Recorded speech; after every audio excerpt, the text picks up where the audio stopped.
사무엘상 15장 34절 말씀을 같이 보시겠습니다. 이에 사무엘은 라마로 가고 사울은 사울 기브와 자기의 집으로 올라가니라. 아멘.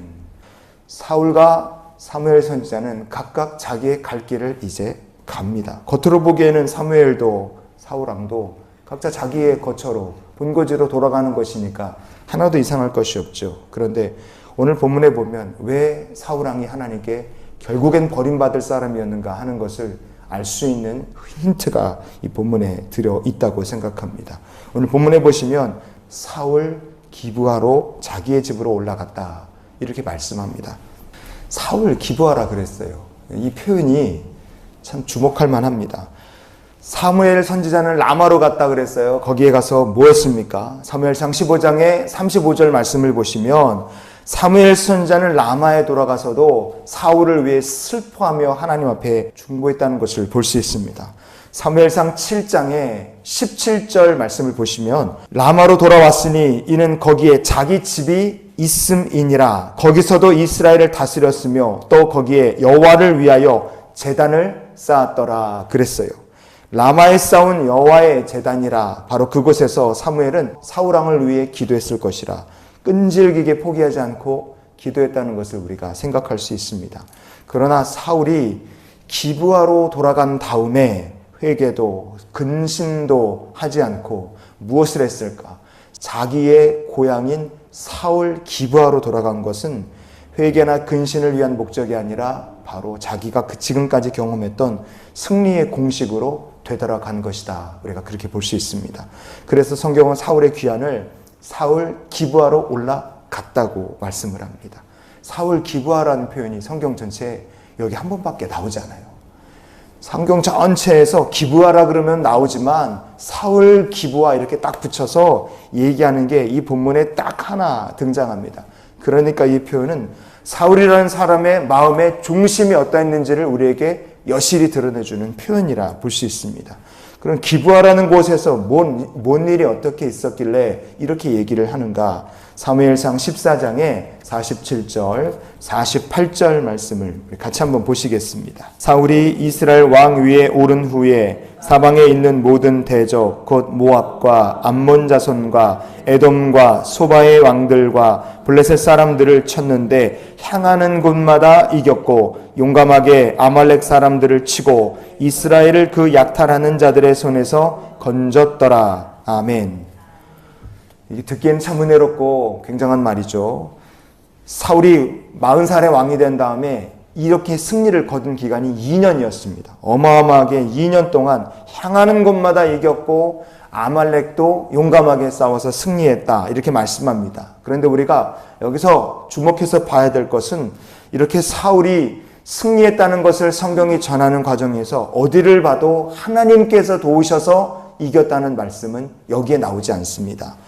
왜냐? 이 사울이라는 사람은 내가 하나님이 도우셔서 이겼다. 내가 하나님의 도우심 가운데 승리할 수 있었다. 이것을 아는 사람도 아니고 인정하지도 않는 사람이었기 때문에 그렇습니다. 오히려 이 2년 동안에 어디를 향하든 이겼던 그 승리는요. 그 승리와 성공이 사울이라는 사람을 교만한 자가 되게 만들었어요. 결국 2년간의 엄청난 승리를 하는 동안, 경험한 동안 그가 기브아에서 하게 된 일이 무엇인가? 사무엘상 14장의 52절을 우리가 이어서 보시겠습니다. 사울이 사는 날 동안에 블레셋 사람과 큰 싸움이 있었으므로 사울이 힘센 사람이나 용감한 사람을 보면 그들을 불러 모았더라. 바로 이 말씀이 15장에 나오는 아말렉과의 전쟁에서 사울이 불순종한 이유라고 우리가 볼 수 있습니다. 힘센 사람, 용감한 사람이 있으면 다 자기의 권력과 정치의 거점인 기브아로 사울이 다 불러들인 거예요. 사울은 그렇게 기브아에서요. 하나님을 의지하고 내게 승리 주시고 힘 주신 하나님을 배워가는 것이 아니라 하나님 멀리하고 힘센 사람이 있으면 용감한 사람이 있으면 불러들이면서 기브아를 자기 거점으로 만들었습니다. 사울의 평소 생각과 행동이라는 것이 이렇기 때문에 아말렉과의 전쟁에서 승리한 후에도 하나님의 명령에, 승리를 주신 하나님의 명령에 순종하는 신용조차 사울은 하지 못했어요. 왜냐? 하나님이 도우셔서 이긴 것이 아니라 이 사람의 생각이라는 것이 어디에 있느냐? 내가 여기서 승리한 것은 용감하게 싸워 이겼기 때문이라 그렇게 생각하기 때문에 그래요. 그가 하나님의 말씀을 분명히 들었으면서도 어기고 좋은 짐승들을 다 남기고 살려뒀던 이유는 과연 무엇인가? 바로 잔뜩 모아놓은, 기브아에서 모아놨던 힘센 사람들, 용감한 사람들 있잖아요. 이 부하로 삼은 이 사람들에게 줘야 될 재물이 필요했던 겁니다.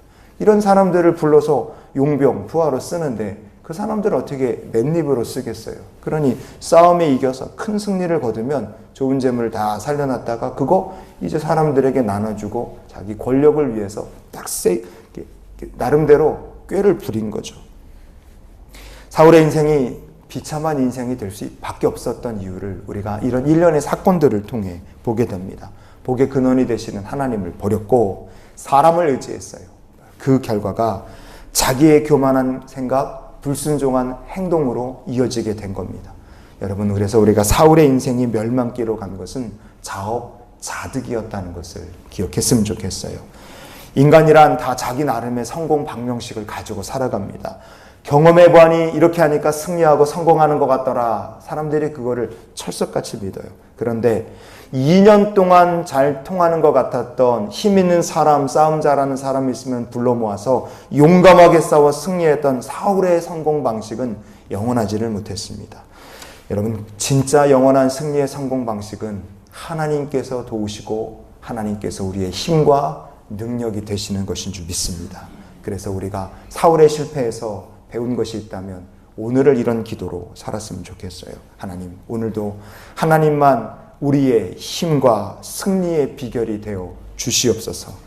사울은 하나님이 아니라 사람을 의지했고 그것이 그가 경험하고 알고 있었던 승리의 성공 방식 정부였습니다.